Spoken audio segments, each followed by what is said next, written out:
ya mungkin sekarang makin ramai ya karena saya sudah melaporkan Gus Anom ya gitu kan. Karena apa? Karena yang pertama memang kita tunggu-tunggu gitu kan apa yang dia janjikan, apa yang dia sudah tuliskan secara lisan, apa yang beliau sudah keluarkan di statement-statementnya, ya kan, akan membayar, akan menyelesaikan semuanya gitu kan sebagai komisaris dan yang punya perusahaan. Karena Gudang Artis Mintaraga, Ricky Mintaraga nama beliau, itu dari namanya aja udah ketahuan itu perusahaan punya beliau. Kalau saya ini walaupun direktur juga karyawan gitu dan mencakup semuanya, pelayan juga ya kan, pengabdi juga, semuanya dah iya kan. Jadi apa yang saya rasakan ya udah saya ungkap aja sekarang ya kan. Saya selama ini nutup-nutupin gitu kan. Jadi karena sudah saya laporkan dan juga sudah ditindaklanjuti sama kepolisian dan dengan menerima laporan saya. Jadi yang pasti kita sudah laporkan dan makanya mungkin ramai lagi ya.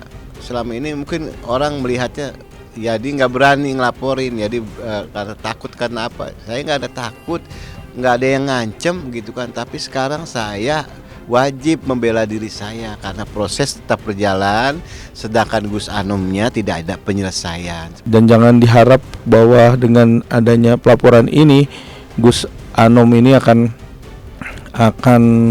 bebas ataupun tidak mau bertanggung jawab akan bebas gitu.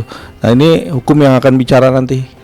Kita lihat nanti, semoga dikawal dengan masyarakat bisa selesai masalah ini dengan baik dan Bang Yadi namanya bisa baik kembali. Sebenarnya sangat disayangkan, harusnya ini cepat. Bahkan masyarakat juga bisa dikatakan ini gimana sih, bosen ngedengernya. Kenapa? Karena anti klimaks. Kenapa saya bilang anti klimaks? Ya udah, kalau emang contohnya laporin aja, perjuangin aja. Lagian Bang Yadi kalau mau buat laporan buat aja, ya teruskan aja. Kami bukan menantang, tapi memang itu hak, gitu. Dan kami juga punya hak untuk menjawab sesuai dengan data yang ada, begitu. Saya merasa saya juga hanya menjalankan perintah, saya menjalankan arahan, makanya sampai sekarang tidak ada penyelesaian.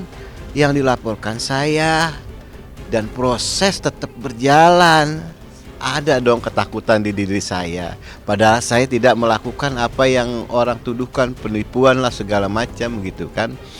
Tapi memang yang tanda tangan saya sebagai direktur, penanggung jawab juga saya, dicek juga ada saya. Makanya apa yang saya lakukan ini sebagai upaya mudah-mudahan ada keadilan di sini ya kan, yang bisa meringankan saya untuk mencari sebuah pembenaran gitu. Bukan seperti ini aslinya, walaupun kenyataannya saya seperti ini. Nama saya yang dirugikan, biarin deh saya yang nyelesaikan gitu kan. Apa yang bisa saya lakukan, ya pengen saya lakukan. Buat apa? Buat menyelesaikan gitu. Jangan cuma ngomong doang, mau jual apa, kenyataannya sampai sekarang nggak ada gitu kan. Janji sama pelapor gitu kan, mau pembayaran, di statement udah ngeluarin kayak apa, tapi sampai sekarang udah berapa bulan gitu kan. Sedangkan saya yang dilaporkan prosesnya tetap berjalan gitu kan. Ada dong kengerian di hati saya gitu kan, ada, karena saya punya keluarga Pak. Mudah-mudahan ada keadilan buat saya di sini, karena saya merasa jadi korban, merasa dimanfaatkan gitu sama Gus Anom gitu kan. Kenapa? Ya selama ini ternyata apa yang dia janjikan, katanya ada investor masuk, ternyata emang nggak ada. Dan dari pihak investor sudah ditelepon sama pengacara saya, kuasa hukum saya Bang Haji Tommy, bahwa mereka tidak pernah menjanjikan Gus Anom secara lisan tulisan dana masuk ke beliau, ke PT beliau, nggak pernah. Nah ya kan, kita yang selalu diyakini sama beliau, dijanjikan sama beliau, katanya ada dana masuk, yang mau ngasih dana aja bilang nggak begitu adanya. Ya udah, jadi semakin pasti kita melaporkan, karena yang saya rasakan kerugian material, non material, wah udah ini dah apa namanya udah kalau materi mah saya nggak hitung-hitung, beban moral aja saya ini ya mak. Keluarga sama teman-teman artis gitu kan, sama teman-teman Pak IO yang kasihan juga dikejar vendor-vendornya gitu kan. Dan yang paling tragis berpengaruh kepada saya mencari nafkah karena pemberitaan seperti ini gitu kan. Padahal sebenarnya saya juga dikorbankan, dimanfaatkan, ya kan, nama saya malah saya kena imbasnya.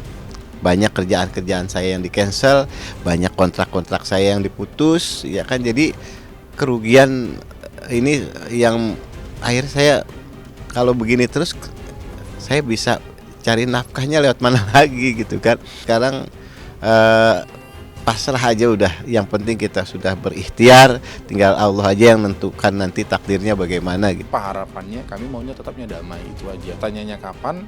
Ya inilah yang mau saya dan tim untuk menggali lagi dan lagi mengenai berapa sebenarnya pertanggungjawabi dan dengan cara apa membayarnya. Karena itu adalah hal yang sangat privat dari klien kami sendiri perihal mengenai sumber dananya. Walaupun kami sudah mencoba, tapi ada beberapa data kepemilikan aset yang belum kami pegang. Jadi kami tidak bisa berbuat lebih.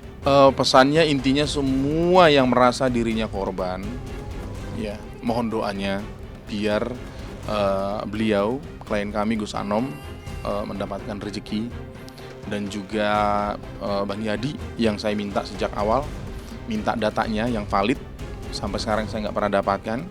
Jadi nanti kami akan mengeluarkan berita acara perdamaian. Bagaimana kita mengeluarkan berita acara perdamaian? Karena harus ada di dalam klausul perdamaian. Kami sebagai mediator, karena kami juga selain lawyer, kami juga profesi sebagai mediator. Itu ada standarnya, itu ada SOP-nya. Harus jelas klausul-klausulnya, termasuk berapa pertanggungjawabannya dan berapa hak yang para masing-masing, baru dituangkan mengenai eksekusinya gitu. Jadi harus ada data by data. Jadi kita nggak tahu artis yang mana, nominal berapa begitu. Itu harus terjawab dulu, baru kita masuk ke eksekusi. Mau berhutang, mau ada pekerjaan lain, mau bersama-sama membayar, itu hal yang terakhir gitu.